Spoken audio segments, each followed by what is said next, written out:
잠 못 드는 당신을 위한 꿈나라 이야기 꾸미의 어른이 동화입니다.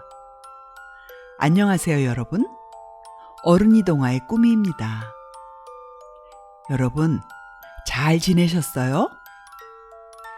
오늘 여러분께 들려드릴 이야기는 1943년 출간된 앙뜨안드 생텍쥐베리의 소설 어린 왕자입니다. 어린 왕자를 이끌어가는 화자는 비행기를 조종하는 파일럿입니다. 어느 날 사고로 인해 사막에 불시착한 파일럿은 망연자실한 상태로 비행기를 수리하려 애씁니다. 그런 그의 앞에 금빛 머리를 한 아이가 호련히 나타납니다. 사막 한가운데에서 생전 처음 보는 그에게 다짜고짜 양 한 마리만 그려달라는 작은 아이. 이 독특한 아이가 바로 소설의 주인공인 어린 왕자입니다. 어린 왕자는 자신의 작은 별을 떠나 별나라 이곳저곳을 여행 중이었습니다. 사랑하는 장미와의 갈등과 이별, 그리고 이웃별에서 만난 하나같이 이상한 어른들, 마침내 찾은 지구에서 만난 여우와 파일럿, 그리고 뱀, 또 다양한 경험들. 아직은 사랑에 서툴었던 어린 왕자가 긴 여행을 통해 비로소 사랑의 본질을 깨닫는 이야기입니다. 네가 오후 4시에 온다면 나는 3시부터 행복해지기 시작할 거야. 내가 비밀을 알려줄게. 마음으로 봐야 잘 보인다는 거야. 가장 중요한 것은 눈에는 보이지 않는 법이야. 사람들은 누구나 별을 바라보지만 모두에게 같은 의미는 아니에요. 이처럼 어린 왕자에 등장하는 수많은 대화 속에는 사랑과 인생에 대한 지혜가 가득 담겨 있어요. 아직은 많이 서툰 어린 왕자가 진정한 사랑의 의미에 대해 깨달아가는 여행 이야기. 결국 마음을 가득 채운 하나의 사랑을 찾아 다시 자신의 별나라로 돌아가는 어린 왕자의 모습을 통해 사랑의 모든 것을 헌신하는 순수한 열정을 느낄 수 있었습니다. 사랑이란 상대를 있는 그대로의 모습으로 사랑해주는 것, 바라봐주는 것, 그리고 서로에게 책임을 다하는 것. 그것이 어린 왕자가 우리에게 전해주는 주된 메시지가 아닐까요? 자, 그럼 이제 어린 왕자의 이야기 속으로 떠나볼게요. 여러분, 오늘도 수고 많으셨습니다. 이제 제 목소리를 들으며 편안하게 주무세요. 꾸미의 어른이 동화 어린 왕자.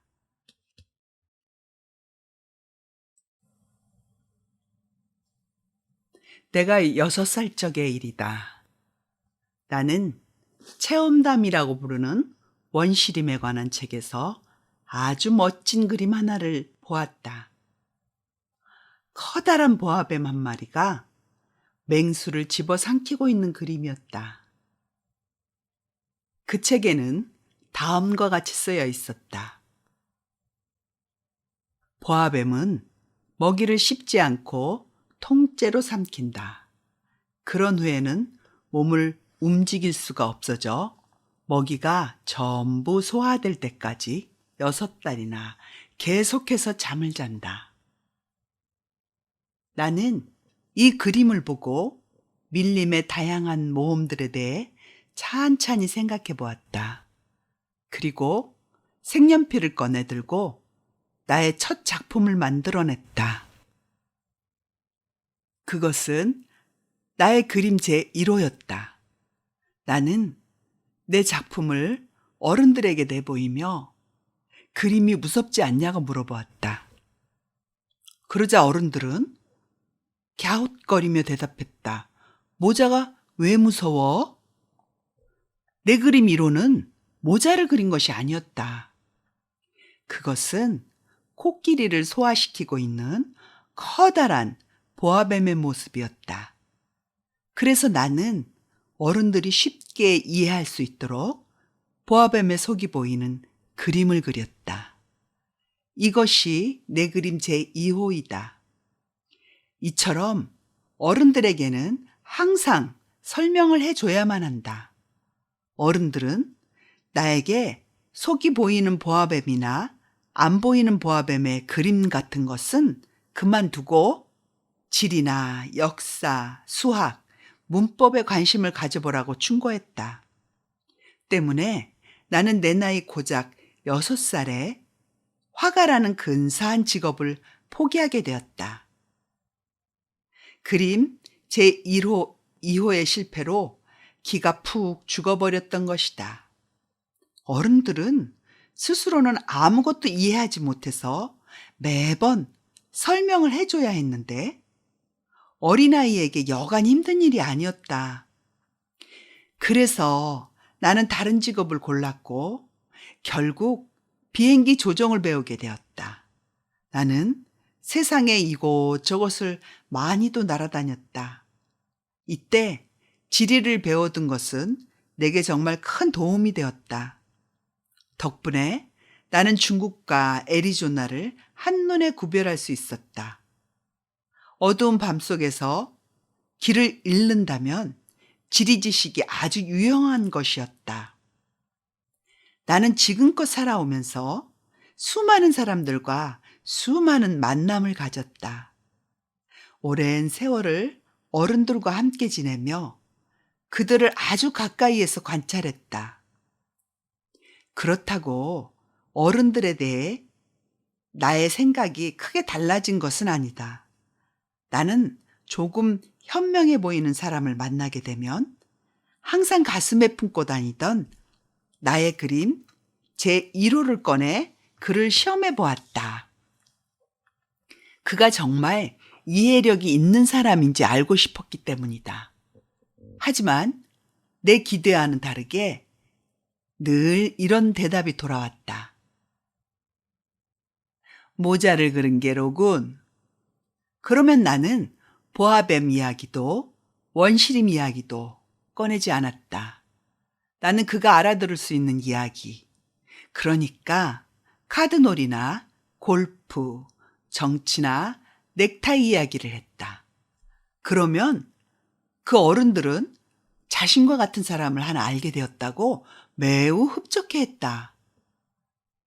이처럼 나는 내 진심을 털어놓고 이야기할 사람 하나 없이 살아오다가 6해 전 사하라 사막에서 비행기 사고를 만났다.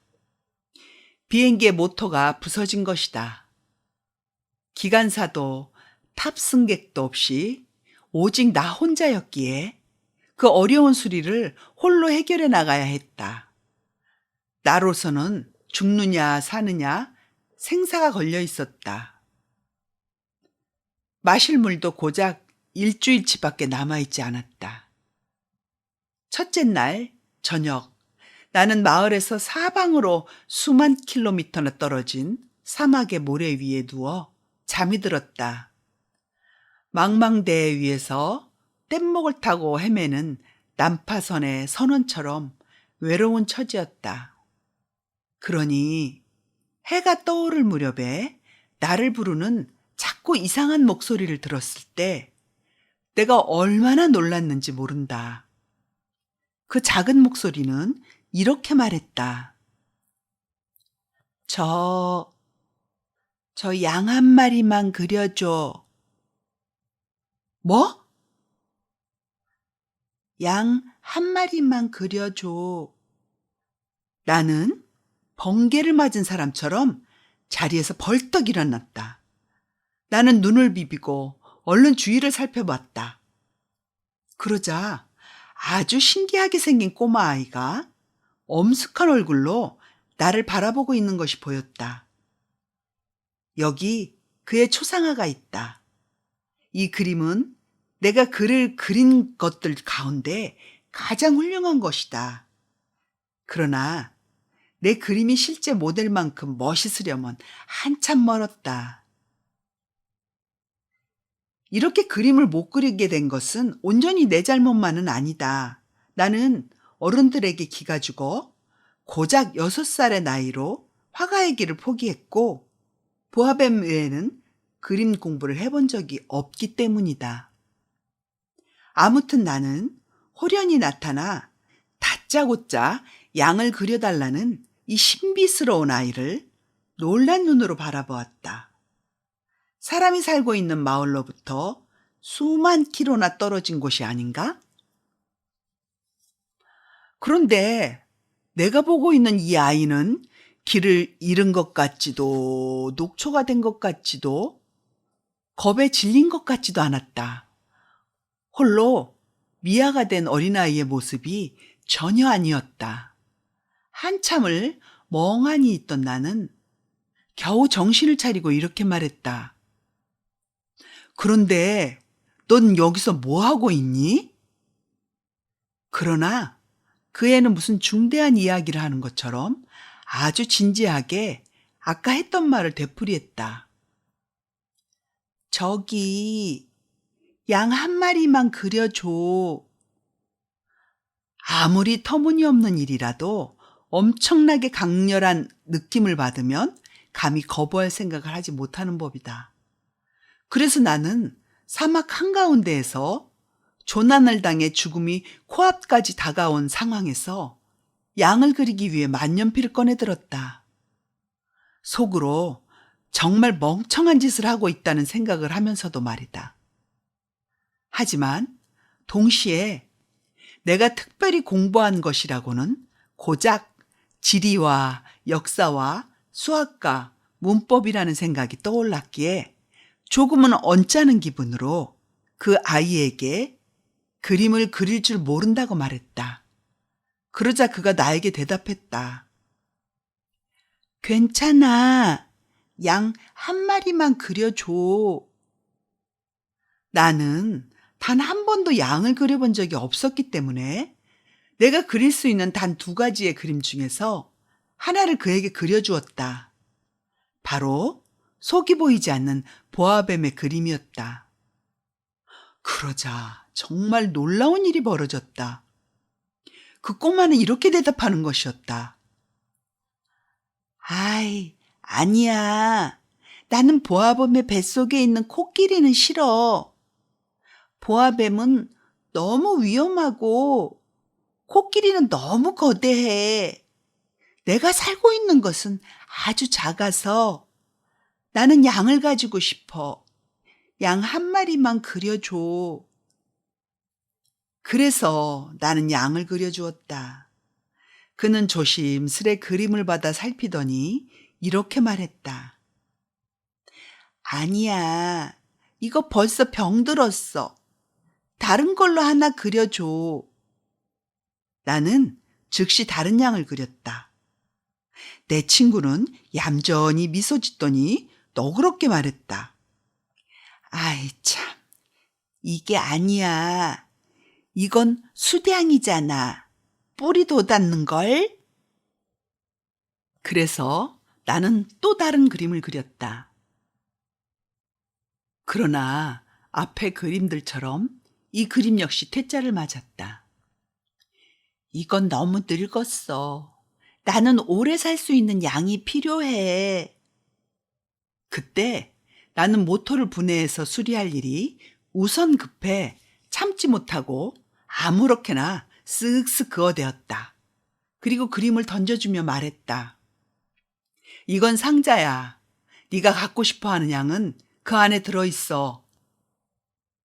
그런데 놀랍게도 그제서야 꼬마 심사위원의 얼굴이 환하게 밝아지는 것이 아닌가? 내가 원한 게 바로 이거야. 이 양을 먹이려면 풀이 많이 있어야 할까? 그게 걱정이니? 내가 사는 데는 아주 작아서 아마 충분할 거야. 내가 그려준 양은 아주 조그맣거든.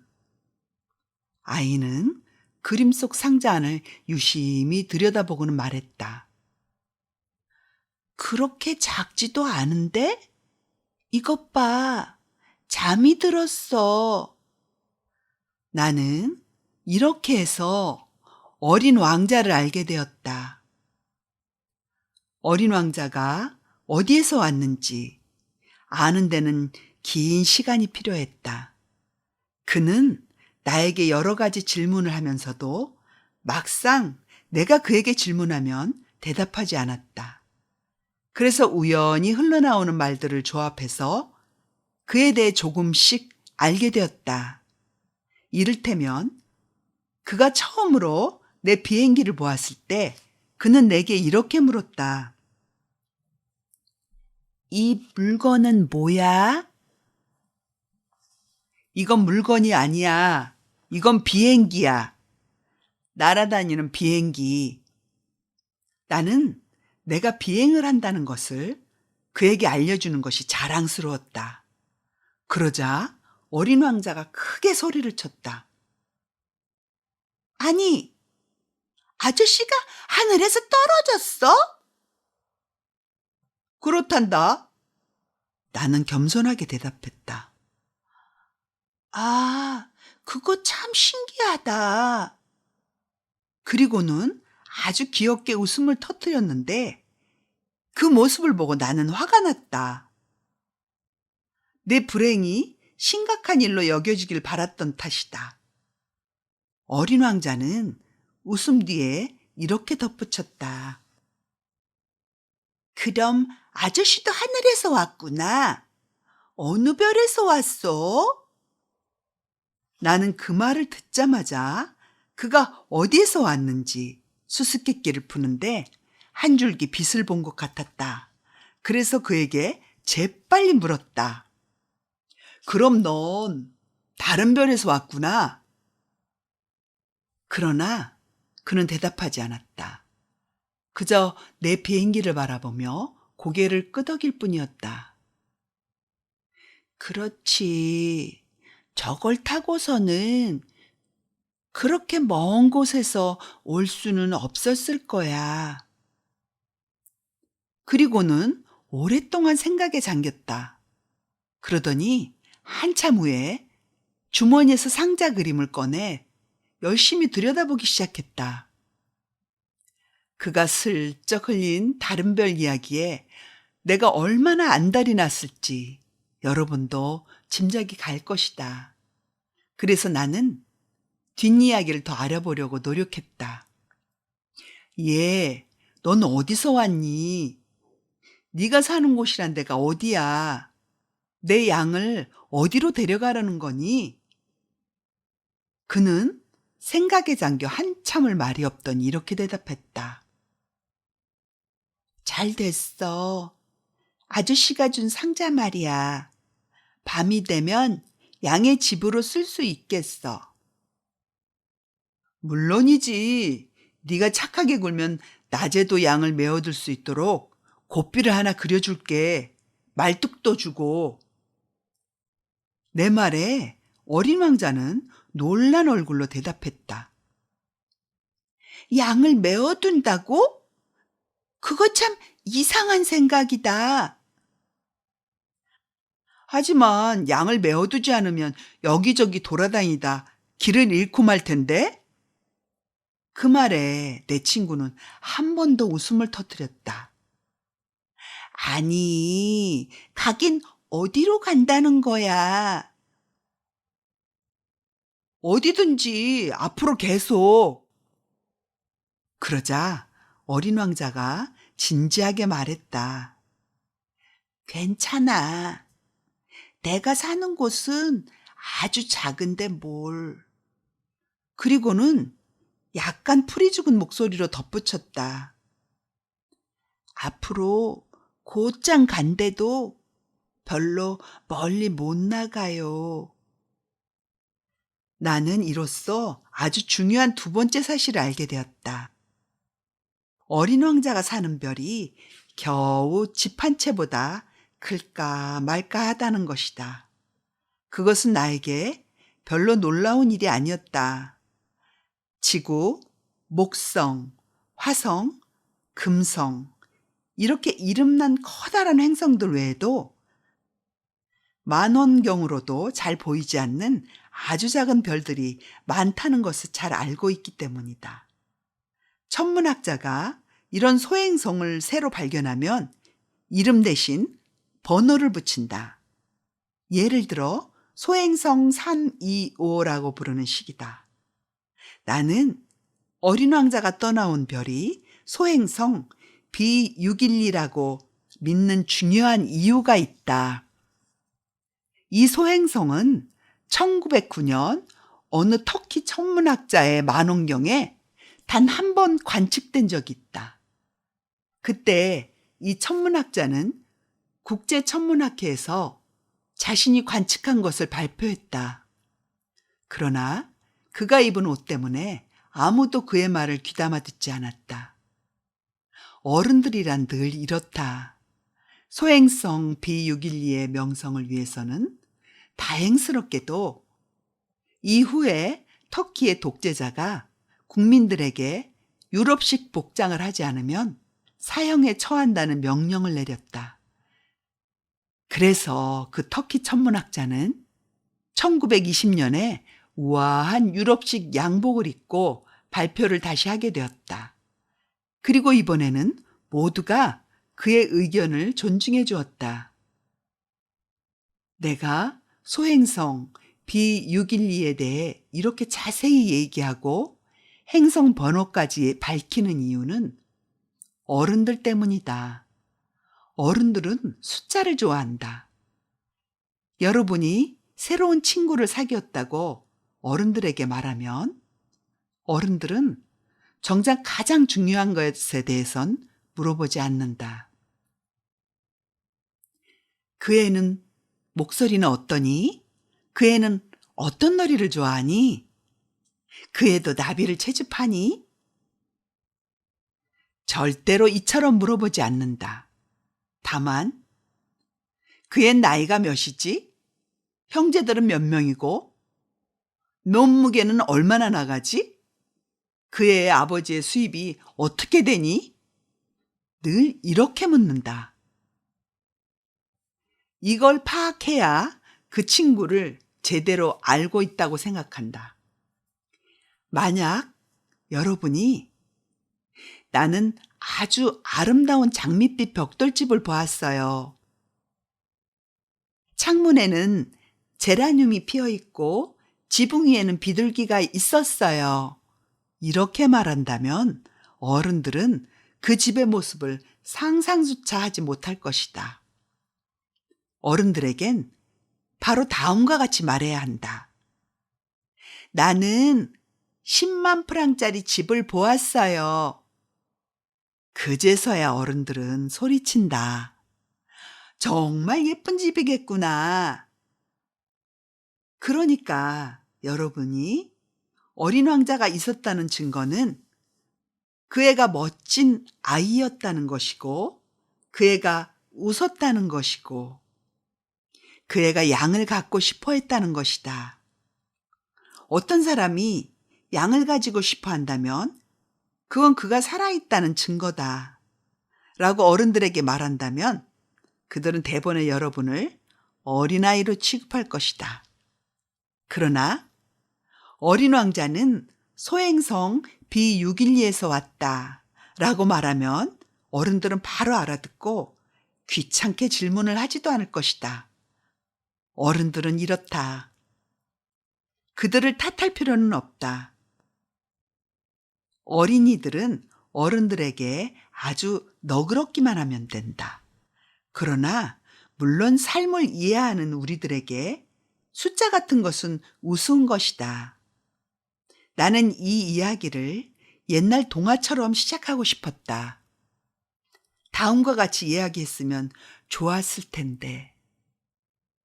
옛날에 한 어린 왕자가 자기보다 조금 클까 말까한 별에 살고 있었어요. 그는 친구가 가지고 싶어서 삶을 이해하는 사람들에게는 이런 식의 이야기가 더 진실하게 느껴졌을 것이다. 사람들이 내 책을 가볍게 취급하는 것이 싫어서 하는 말이다. 이제 그 추억에 대해 이야기하려니 그만큼 슬프기도 하다. 내 친구가 양을 데리고 떠난 지 벌써 6년이 흘렀다. 내가 여기에 그의 모습을 기록하려 애쓰는 것은 그 아이를 잊어버리지 않기 위함이다. 친구를 잊는다는 것은 매우 슬픈 일이다. 누구에게나 다 친구가 있었던 것은 아니다.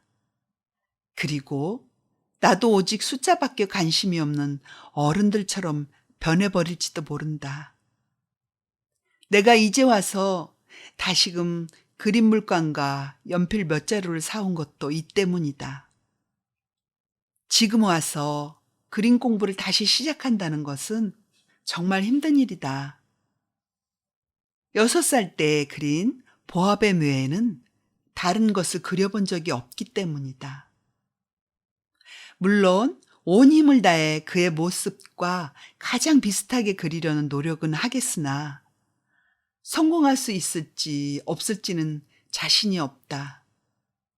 어떤 그림은 그럭저럭 괜찮지만 또 어떤 그림은 영 못 쓰겠다.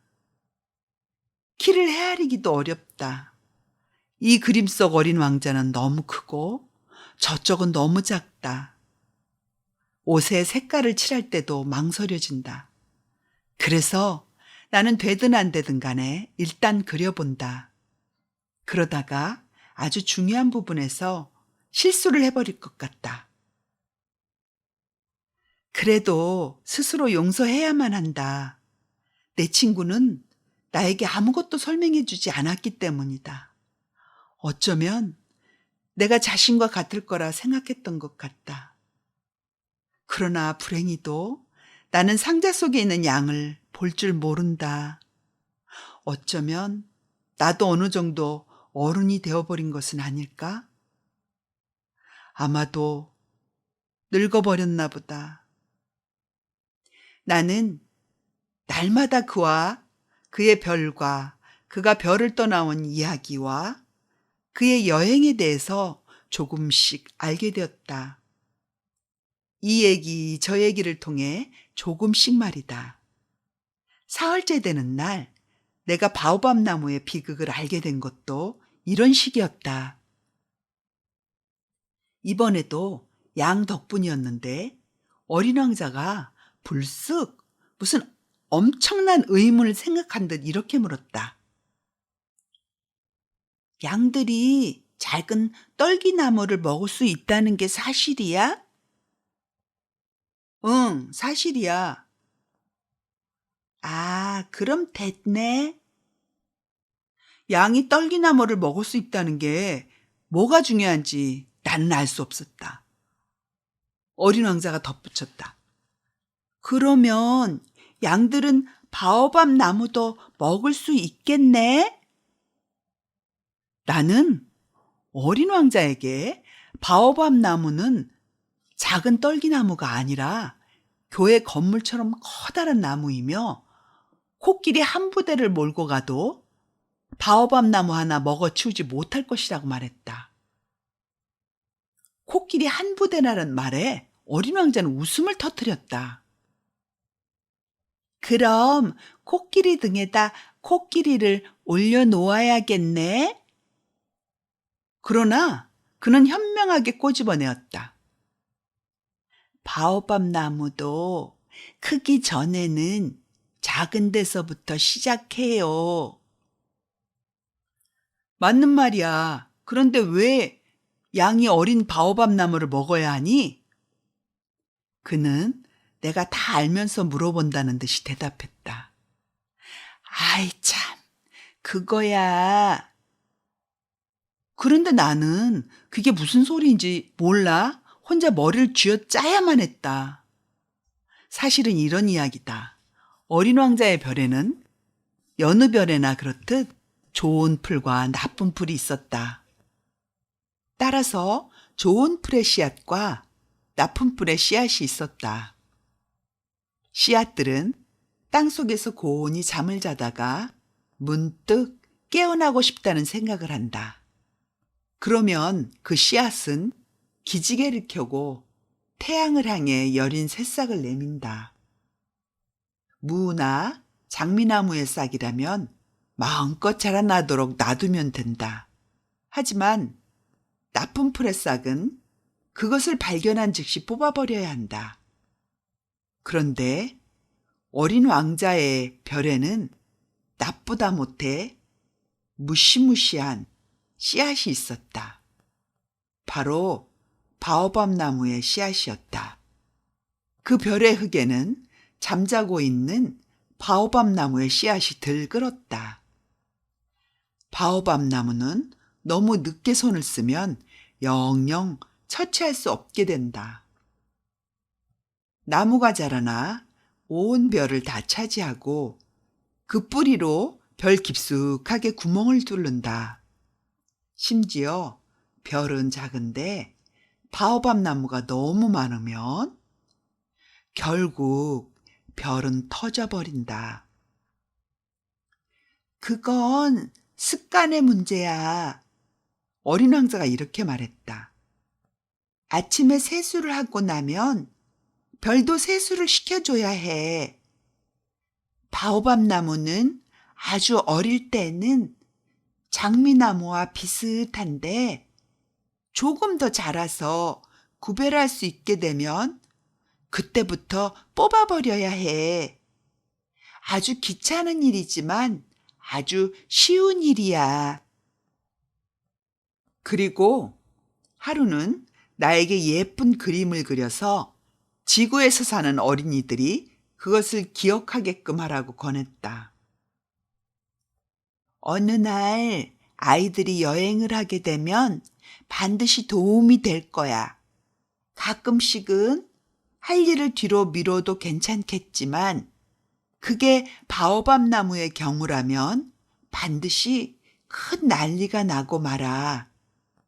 나는 게으름뱅이가 살고 있는 별 하나를 아는데 작은 나무 세 그루를 소홀히 하더니 그만. 그래서 나는 어린 왕자의 요청에 따라 그 게으름뱅이의 별을 그렸다.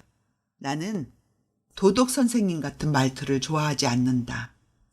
그러나 바오밥 나무의 위험성을 사람들이 잘 모르고 있고 만일 길을 잃어 소행성에 들어간 아이가 있다면 큰 고초를 겪을지도 모른다는 생각이 들어 이번 한 번만 예외적으로 도덕 선생님 같이 말하기로 했다.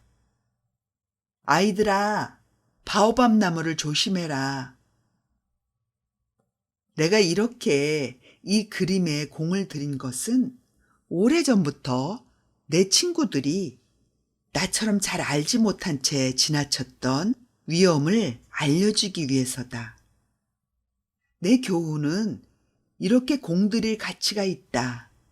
어쩌면 여러분은 이렇게 질문할 수도 있다. 왜 다른 그림들은 바오밥 나무처럼 잘 그리지 못했냐고. 대답은 간단하다. 나는 모든 그림을 애써서 그렸지만 성공하지 못했다. 그러나 바오밥 나무를 그릴 때는 위태로운 마음에 그만 힘이 솟아났던 것이다. 아, 어린 왕자, 너의 쓸쓸하고 초라한 생활에 대해 나는 이렇게 조금씩 알게 되었다. 오랫동안 네 마음의 위로가 되는 것이라곤 해가 저무는 따뜻한 풍경일 뿐이었다.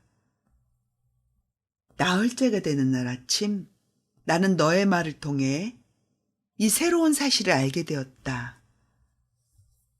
나는 해넘이가 정말 좋아. 지금 해넘이를 보러 가요. 하지만 아직 기다려야 해.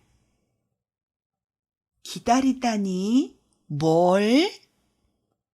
해가 지기를 기다려야지.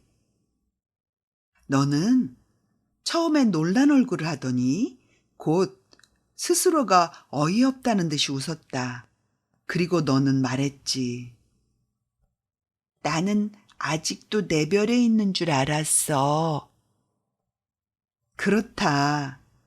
미국이 한낮일 때 프랑스에선 해가 저문다. 석양을 보려면 단 1분 만에 프랑스로 가면 될 텐데. 안타깝게도 프랑스는 멀리 떨어져 있다. 그러나 너무도 작은 너의 별에서는 의자를 몇 걸음 당겨 놓기만 하면 되었지. 그래서 너는 네가 원할 때마다 석양을 바라볼 수 있었어. 어느 날 난 44번이나 해넘이를 보았어요. 그리고 잠시 후 이렇게 덧붙였어. 아저씨도 알 거야. 너무나도 슬픈 날이면 누구나 해가 저무는 게 보고 싶어져. 44번이나 해넘이를 본 날, 너는 그만큼 슬펐다는 말이야?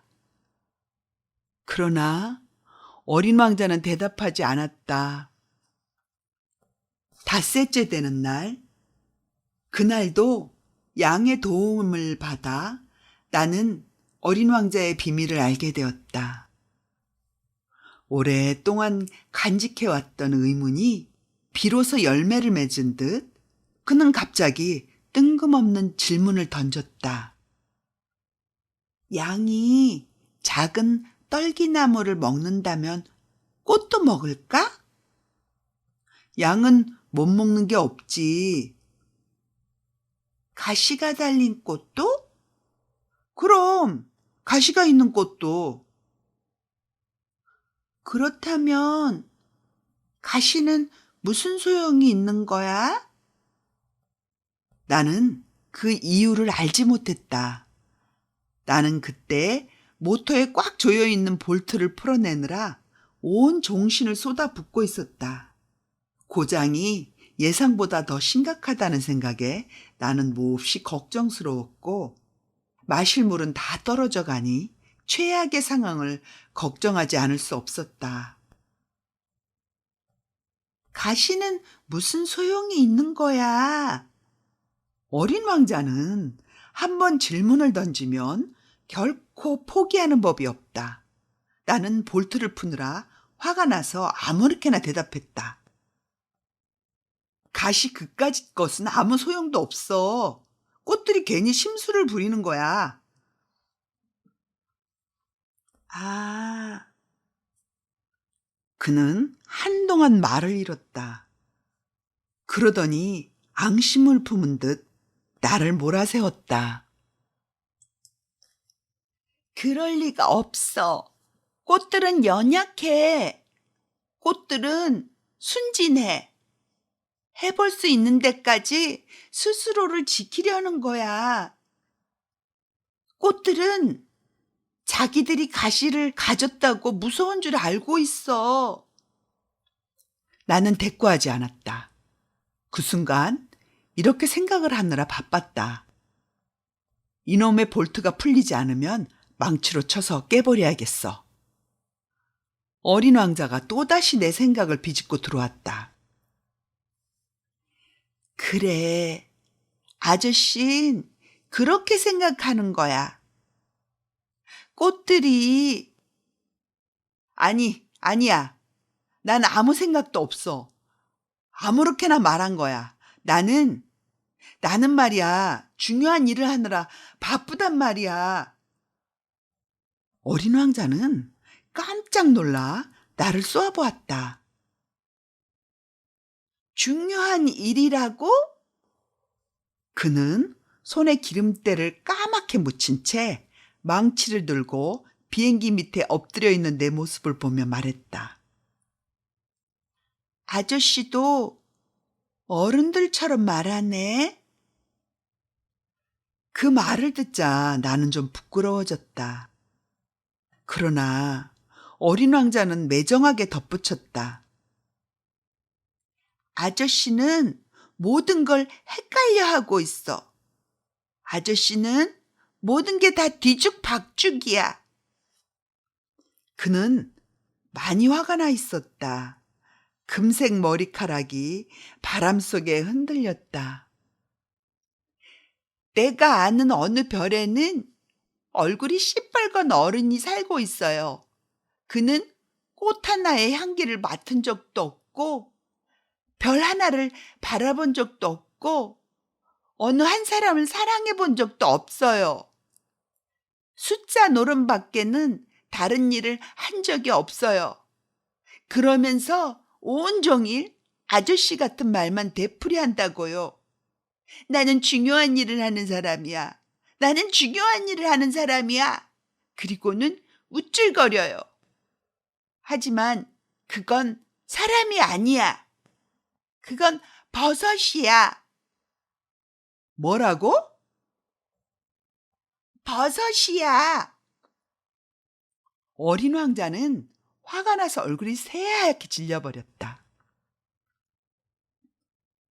수백만 년 전부터 꽃들은 가시를 가져왔어. 수백만 년 전부터 양은 그 꽃들을 먹어왔고. 그런데 왜 꽃들이 가시를 만드느라 고생인지 알아보려는 게 중요한 일이 아니란 말이야? 양과 꽃들의 전쟁은 중요한 일이 아니란 말이야? 그 시뻘겋고 뚱뚱한 어른의 덧셈보다 더 중요한 일이 아니란 말이야? 내 별을 떠나서는 어디에서도 찾아볼 수 없는 세상에서 단 하나밖에 없는 꽃 한 송이를 생각해 봐. 어느 날 아침에 조그만 양이 단숨에 먹어버릴지도 모르는 그 꽃을 내가 사랑하고 있다고 생각해 봐. 그런데도 그게 중요한 일이 아니란 말이야? 그는 얼굴이 빨개진 채로 다시 말을 이어나갔다. 수백만, 또 수백만이 넘는 별들 가운데 단 한 송이밖에 없는 꽃을 누군가가 사랑한다면 그 사람은 별들을 바라보기만 해도 행복해질 거야. 저 하늘 어딘가에 내 꽃이 있겠지. 이렇게 혼자 얘기하겠지. 그런데 양이 그 꽃을 먹어버리면 어떻게 되겠어? 그에게는 그 모든 별들이 동시에 꺼져버리는 것만 같을 거야. 그런데도 그게 중요한 일이 아니란 말이야? 어린 왕자는 더 이상 말을 잇지 못했다. 그는 흐느껴 울기 시작했다. 사방에 어둠이 내려앉았다. 나는 망치도, 나사도, 목마름도, 죽음도 이제 신경 쓰이지 않았다. 어떤 별, 어떤 행성 위에, 나의 별인 이 지구 위에 내가 위로해줘야 하는 어린 왕자가 하나 있다. 나는 그를 두 팔로 감싸 안았다. 그리고 조용히 흔들어 달래주었다. 나는 그에게 말했다. 네가 사랑하는 꽃은 이제 위험하지 않아. 양의 입에 씌울 부리망을 그려줄게. 네 꽃이 입을 갑옷도 그려줄게. 나는 더 이상 무슨 말을 하면 좋을지 알 수 없었다. 나는 내가 너무 서툰 사람인 것 같았다. 어떻게 해야 그의 마음을 위로할 수 있는지, 어디를 가야 그의 마음을 잡을 수 있을지 알 수 없었다. 눈물의 나라, 그건 그렇게도 신비롭다. 나는 곧 그꽃에 대해 더 잘 알 수 있었다. 어린 왕자의 별에는 예전부터 수수한 꽃들이 자라고 있었다. 이 꽃들은 큰 자리를 차지하는 것도 아니었고 누군가의 마음을 설레게 하지 않았다. 아침이면 풀 속에서 나타났다가 저녁이면 다시 조용히 숨어들었다. 그런데 어느 날 어디서 날아왔는지 알 수 없는 씨앗 하나에서 그 꽃이 싹을 틔웠고 어린 왕자는 다른 싹과는 다르게 생긴 새로운 싹을 가까이서 살펴보았다. 어쩌면 새로운 종류의 바오밥 나무일지도 몰랐다. 그러나 이 어린 나무는 자라는 것을 멈추더니 꽃망울을 맺기 시작했다. 어린 왕자는 커다랗게 자리 잡는 꽃망울을 지켜보며 어떤 기적이 나타날 것이라 생각했다. 그러나 그 꽃은 초록색 방에서 오래도록 아름다움을 키워내고 있었다. 꽃은 정성을 들여 색깔을 골랐다. 천천히 옷을 입고 꽃잎을 하나하나 가다듬었다. 아무렇게나 차리고 나타나고 싶지 않았기 때문이다. 이 어여쁜 빛깔이 흘러 넘칠 때 비로소 모습을 보이고 싶었다. 그렇다. 그 꽃은 정말로 멋쟁이였다. 그렇게 공들인 꾸밈의 시간은 몇 날 며칠이나 되었다. 그리고 드디어 어느 날 아침 해가 뜨는 시각에 그 꽃은 제 모습을 드러냈다. 꽃은 아주 공들여서 화장을 했으면서도 하품을 하며 이렇게 말했다. 아, 전 지금 막 일어났어요. 미안해요. 아직 머리도 온통 헝클어져 있고. 그러나 어린 왕자는 꽃을 보고 감탄을 감출 수 없었다. 참 아름다워요. 그렇죠? 꽃이 조용히 대답했다. 전 해님과 함께 태어났어요. 어린 왕자는 그 꽃이 겸손하지 못하다고 생각했다. 그러나 그만큼 마음을 설레게 하는 꽃이 아니던가? 꽃이 말을 했다. 혹시 지금 아침 식사 시간이 아닌지요? 제게 깨끗한 물을 좀 주시겠어요? 어린 왕자는 그 말을 듣고는 허둥지둥 깨끗한 물이 담긴 물뿌리개를 가져다 꽃에 시중을 들어주었다. 꽃은 이렇게 오만한 허영심으로 그를 괴롭혔다. 예를 들면 어느 날은 자신의 4개의 가시를 내보이며 이렇게 말했다.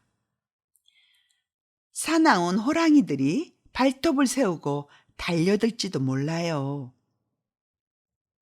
이 별에는 호랑이가 없어요. 그리고 호랑이는 풀을 먹지 않아요. 꽃이 조용히 대답했다. 전 풀이 아니에요. 아, 미안해요. 호랑이 같은 건 무섭지 않지만 바람은 끔찍해요. 이 별에 바람막이는 없나요? 바람이 끔찍하다니? 식물로서는 참 안 된 일이다. 그리고 이내 짐작하게 되었다. 이 꽃은 정말 까다롭다는 것을. 저녁이 되면 유리 덮개를 씌워줘요. 당신의 별은 아주 춥네요. 시설이 영 엉망이군요. 제가 떠나온 곳은 그러나 꽃은 더 이상 말을 이을 수 없었다. 왜냐하면 꽃은 씨앗의 모습으로 이 별에 왔기 때문에 다른 세계를 보지 못했던 것이다. 그런 순진한 거짓말을 하려다 들킨 것이 부끄러워지자 꽃은 어린 왕자를 탓하기 위해 두세 번 기침을 했다. 바람막이는요? 막 찾으러 가려다 당신이 말을 걸기에. 그러자 꽃은 어찌되었든 어린 왕자가 양심의 가책을 느끼게 하려고 억지로 기침을 했다. 이렇게 해서 어린 왕자는 사랑하는 마음에도 불구하고 그 꽃을 점점 의심하게 되었다. 아무것도 아닌 작은 말을 심각하게 받아들였고 이내 점점 불행해졌다. 꽃의 말을 듣는 게 아니었어. 어느 날 그는 내게 고백했다. 꽃들의 말을 심각하게 들어서는 안 돼. 그저 바라봐주고 향기를 맡아야지. 내 꽃은 내 별을 향기로 채워주었는데 난 감사할 줄 몰랐어. 나를 속상하게 했던 그 발톱 이야기를 즐겁게 들을 수도 있었는데. 그는 계속해서 속마음을 이야기했다. 그때 나는 아무것도 몰랐어. 말이 아니라 행동으로 꽃을 바라보아야 했어. 그 꽃은 나를 향기롭게 해주고 마음을 밝혀주었어. 별에서 도망치는 게 아니었는데.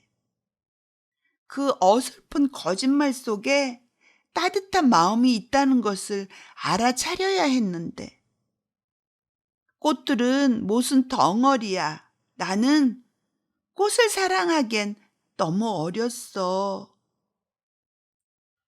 나는 그가 철새들이 이동할 때 따라서 별에서 나왔을 거라 생각한다. 떠나는 날 아침에 그는 마지막으로 별을 깨끗이 정리했다. 그는 늘 그래왔듯 활화산을 꼼꼼하게 청소했다. 그의 별에는 활화산이 2개 있었는데 그것들은 아침 식사를 데우는데 아주 좋았다. 사화산도 하나 있었다. 그러나 그의 말을 빌리자면 앞으로 어떻게 될지 누가 알아. 그래서 그는 사화산도 활화산과 마찬가지로 깨끗이 청소했다. 평소에 청소를 잘 해주면 화산들은 규칙적으로 타올라 갑자기 터지는 일이 없었다. 화산 폭발은 굴뚝의 화재와 같은 원리다. 물론 지구에 사는 우리들은 너무 작아서 화산을 청소할 수 없다. 때문에 화산 폭발과 같은 재난을 겪게 되는 것이다. 어린 왕자는 쓸쓸한 마음으로 바오밥 나무의 싹들도 뽑아내었다. 그는 이곳에 다시는 돌아오지 않으리라 생각하고 있었다. 그러나 습관처럼 하는 모든 일들이 유독 그날 아침에 더욱 다정하게 느껴졌다. 그는 가장 마지막으로 꽃에 물을 주었다. 유리덮개를 씌워줄 차례가 되자 갑자기 울고 싶어졌다. 잘 있어.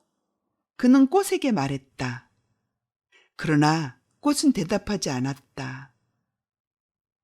잘 있어. 그는 다시 말했다. 꽃은 기침을 했다. 감기 때문은 아니었다. 내가 바보였어. 이윽고 꽃이 말했다. 용서해줘. 부디 행복하길 바래. 어린 왕자는 꽃이 비난하지 않는 것을 보고 깜짝 놀랐다. 그래서 유리덮개를 든 채로 그대로 멍하니 서 있었다. 이렇게 얌전하고 다정한 꽃이라니 도무지 이해할 수가 없었다. 그래, 나는 너를 사랑해. 꽃이 말했다. 하지만 너도 나만큼 바보였어. 부디 행복하게 지내.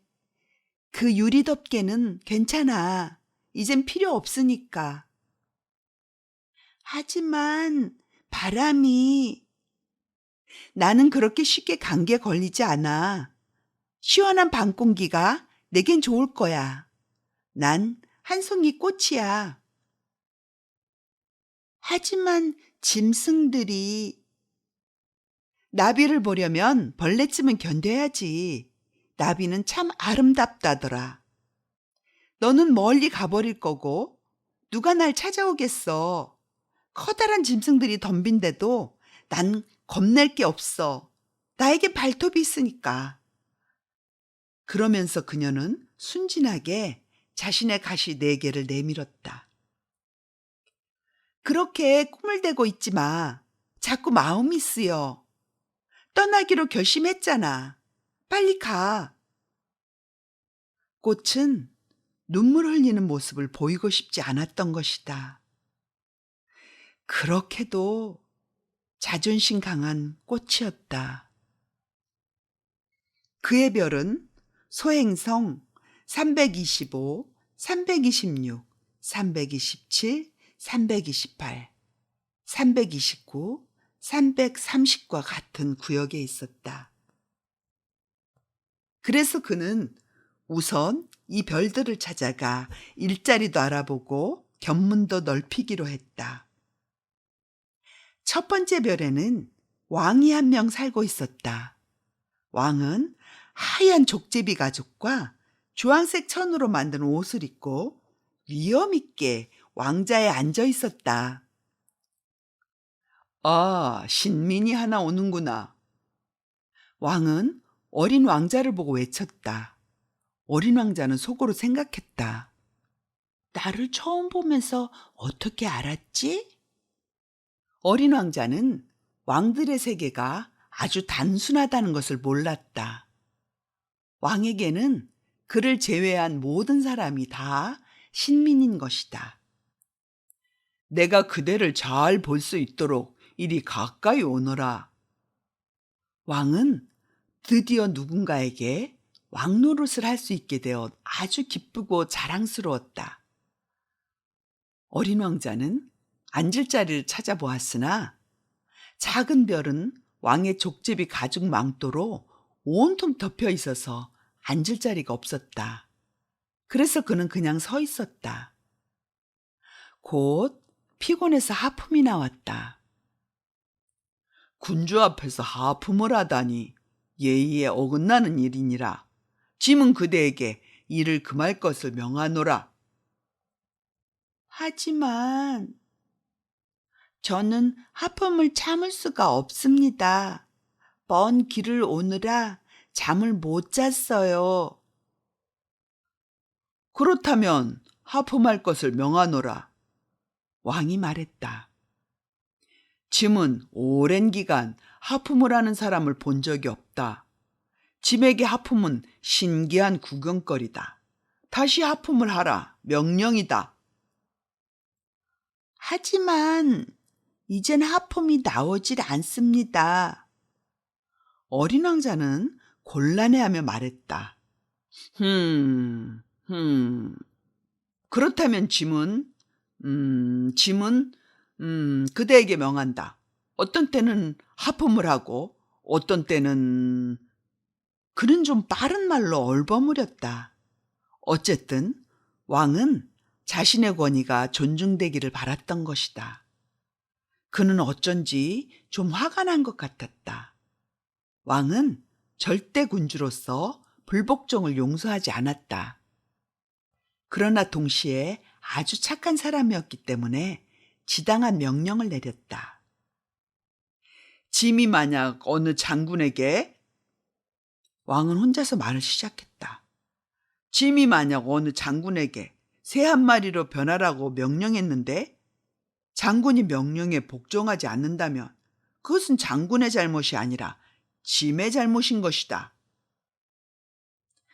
좀 앉아도 될까요?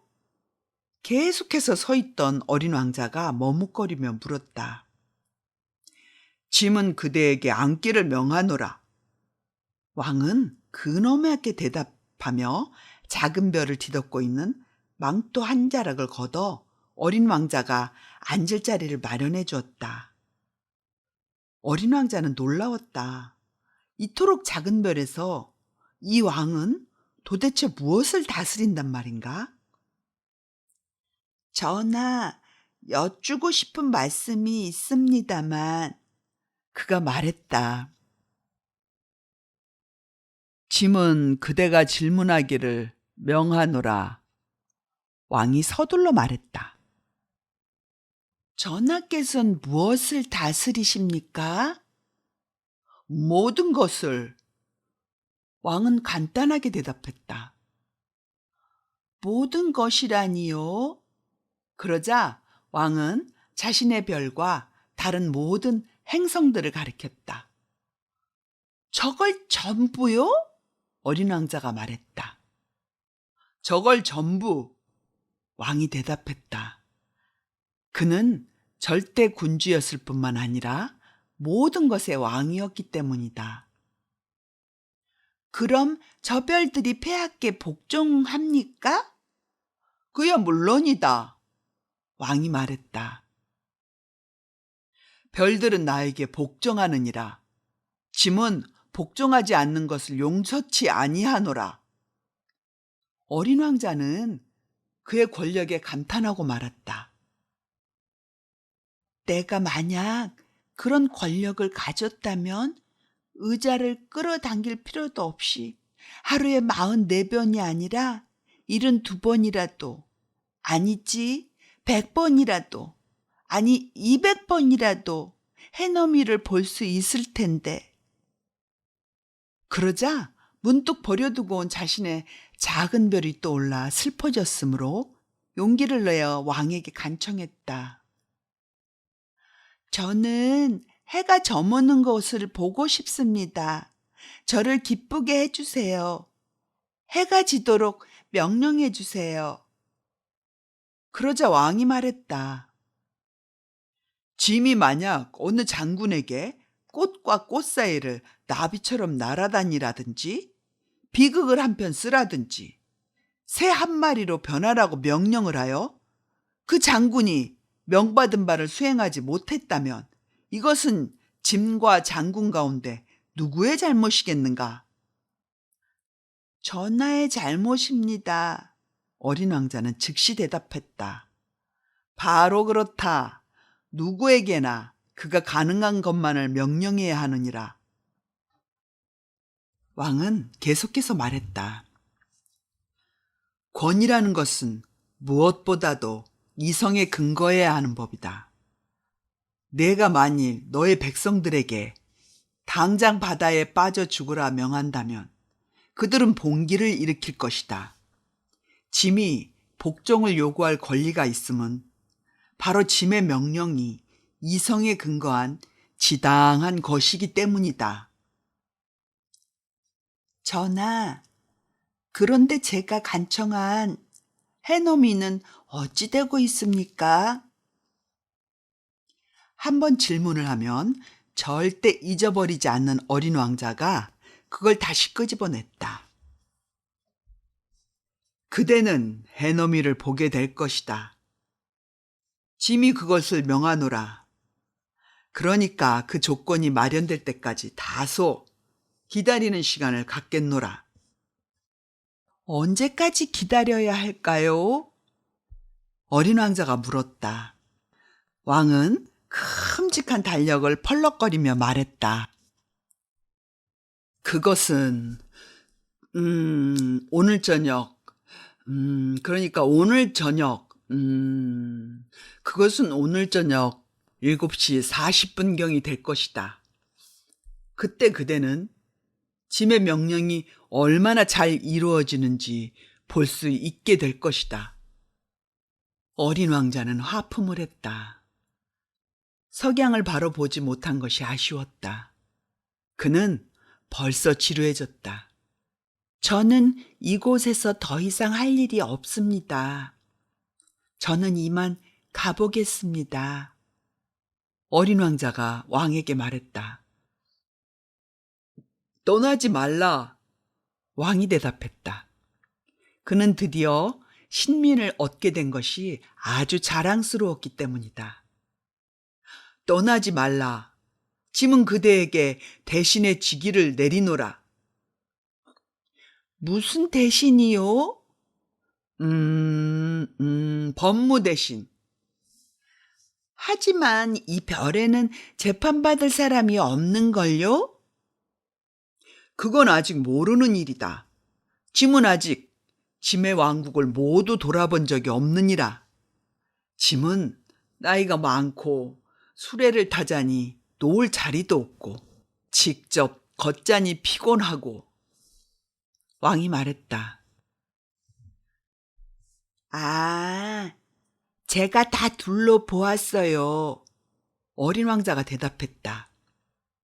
어린 왕자는 방금 몸을 한쪽으로 기울여 별의 반대편까지 한눈에 보았던 것이다. 저 너머에도 역시 아무것도 없습니다.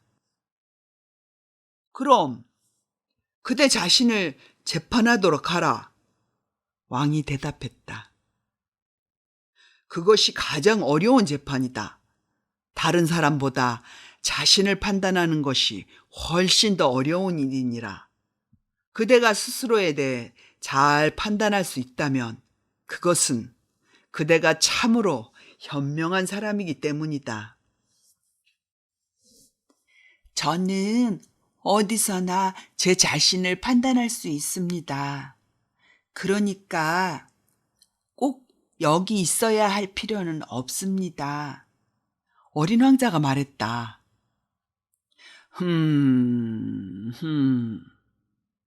왕이 말했다. 그렇다면 짐의 별 어딘가에 늙은 쥐가 살고 있는 것이 분명하다. 밤이 되면 쥐의 소리가 들리노라. 그대는 그 늙은 쥐의 죄를 재판할 수 있느니라. 그러나 그때마다 그대는 특사를 내려 그 쥐를 아끼도록 하라. 단 한 마리밖에 없으니까 말이다. 저는 사형 선고 내리는 것을 좋아하지 않습니다. 이만 가보겠습니다. 아니 된다. 왕이 말했다. 어린 왕자는 이미 떠날 채비를 끝냈으나 늙은 왕을 슬프게 하고 싶지 않았다. 전하의 명령에 복종하길 원하신다면 제게 명령을 내려주십시오. 예를 들면 저에게 1분 안에 별에서 떠나라고 명령하실 수 있으실 것입니다. 제 생각엔 명령이 이행될 준비가 다 된 것 같습니다만. 그러나 왕은 아무런 대답도 하지 않았다. 어린 왕자는 결국 잠시 머뭇거리다 한숨을 쉬며 별을 떠났다. 짐은 그대를 대사로 임명하노라. 왕은 어린 왕자의 뒷모습에 대고 서둘러 소리를 질렀다. 위험이 가득 서린 목소리였다. 어른들은 정말 이상해. 어린 왕자는 여행을 하며 생각했다. 두 번째 별에는 허영꾼이 살고 있었다.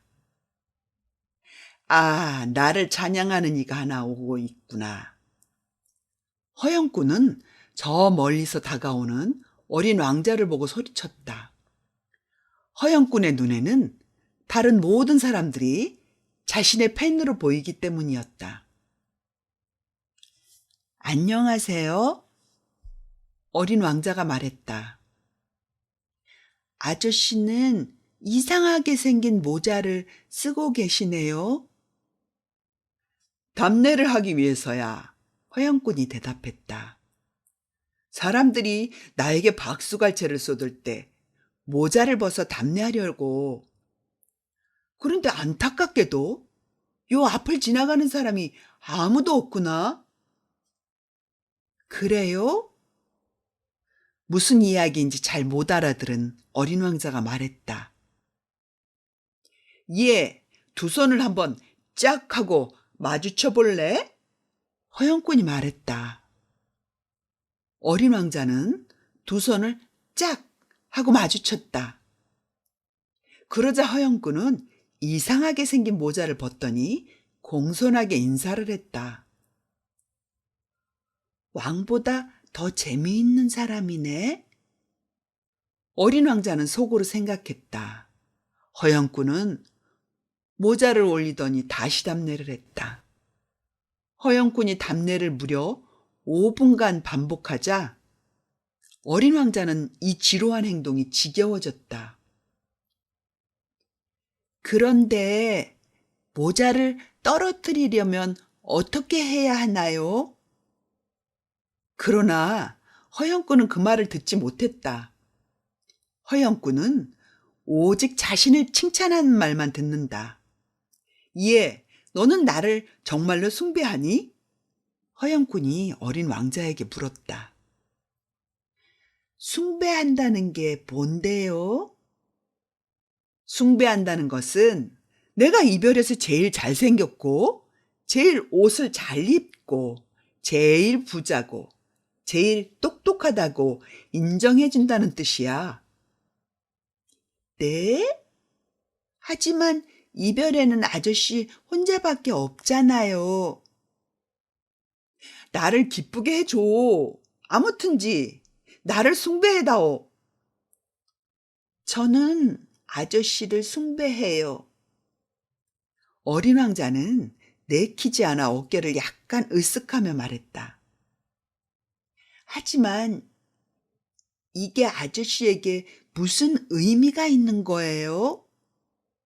그리고 어린 왕자는 다시 그 별을 떠났다. 어른들은 아무래도 좀 이상한 것 같아. 여행을 하면서 어린 왕자는 속으로 생각했다. 그 다음 별에는 주정뱅이 술꾼이 살고 있었다.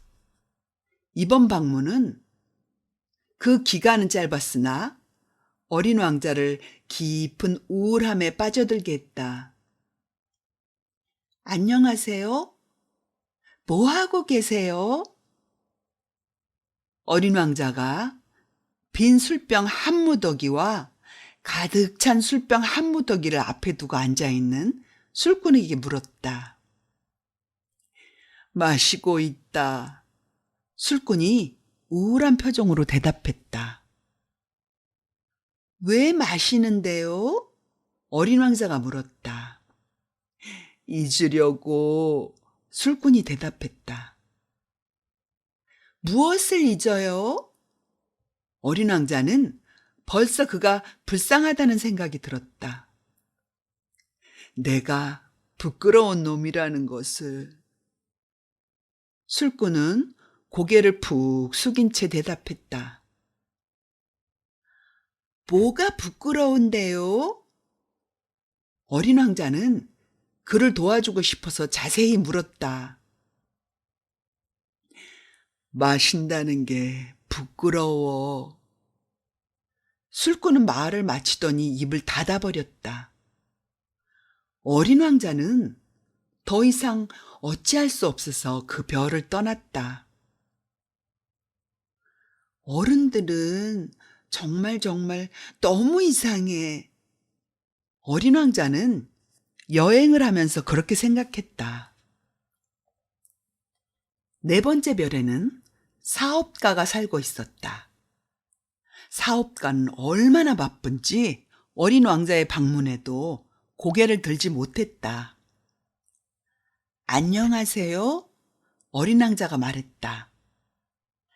담뱃불이 꺼졌어요.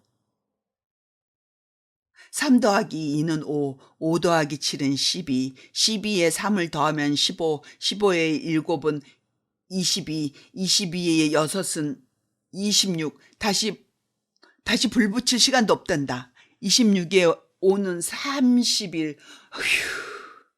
자, 그럼 5억 162만 2731 이로구나.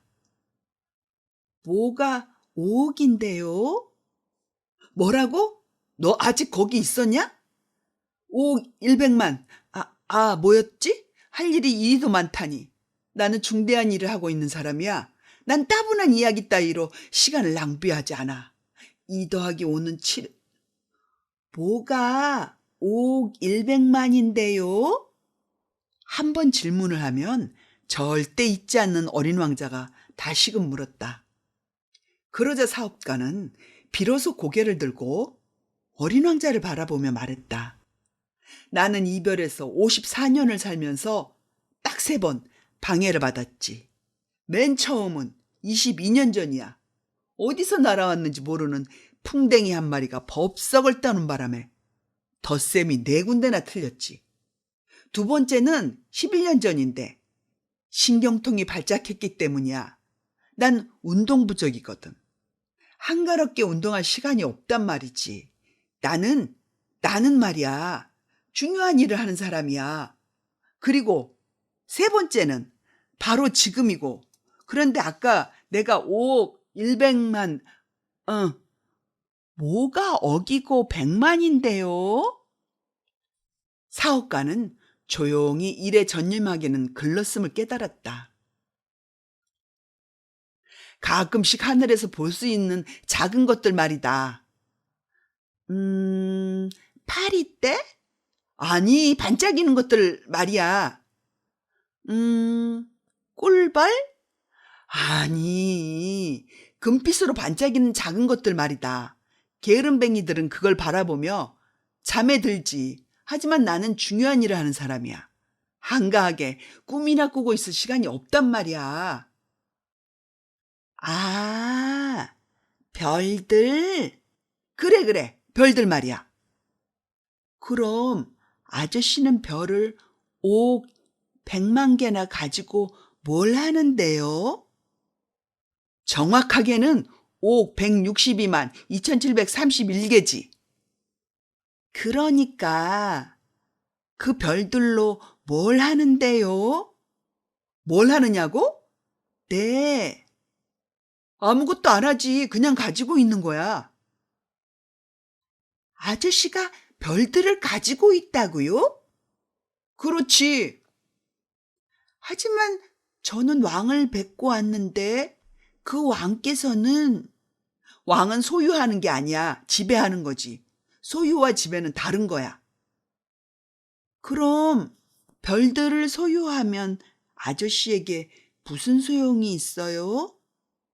부자가 되는 거지. 그럼 부자가 되면 무슨 소용이 있어요? 부자가 되면 다른 별들을 더 소유할 수도 있어. 별을 새로 하나 발견했을 때 말이야. 이 사람도 생각하는 방법이 술꾼이랑 비슷하네? 어린 왕자는 속으로 생각했다. 그러나 그는 다시 질문을 했다. 어떻게 하면 별을 소유하는 건데요? 별을 맡고 있는 사람이 누구지? 사업가가 물었다. 글쎄요, 아무도 아니에요. 그러니까 내가 맡아놓는 거야. 그걸 맨 처음 생각한 건 바로 나니까 말이야. 그게 다예요? 물론이지. 주인이 없는 다이아몬드를 네가 발견했다고 생각해봐. 그럼 그건 이제 너의 것이 되는 거야. 주인 없는 섬 하나를 봤다고 생각해봐.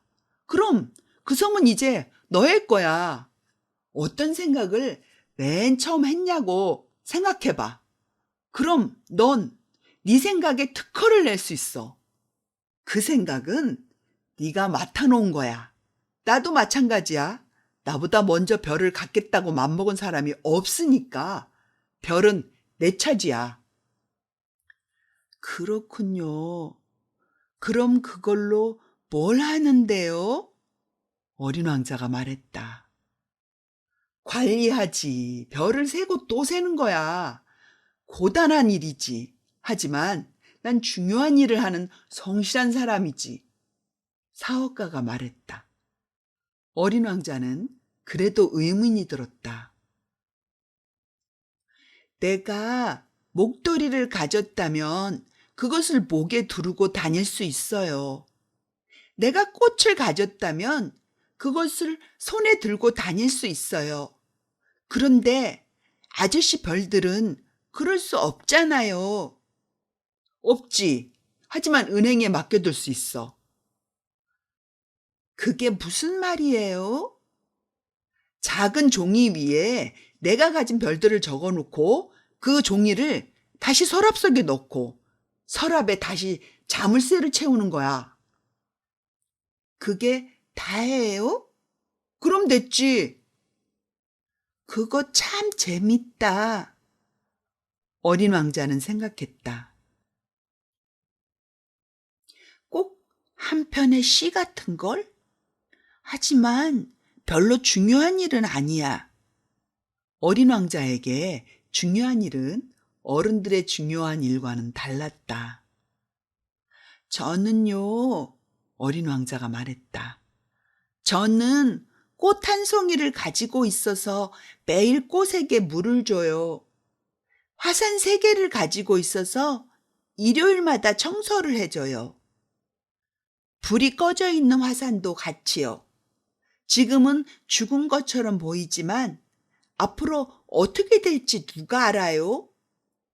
내가 그들을 소유하고 있는 것은 화산에게도 이롭고 꽃에게도 이롭지만 아저씨는요? 아저씨는 별들에게 이로울 게 없잖아요.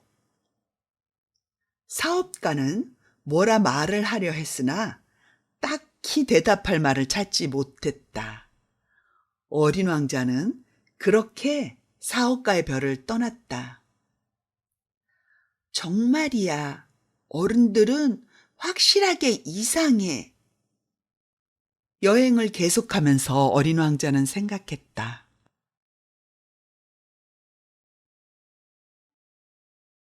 오늘의 이야기는 여기까지입니다.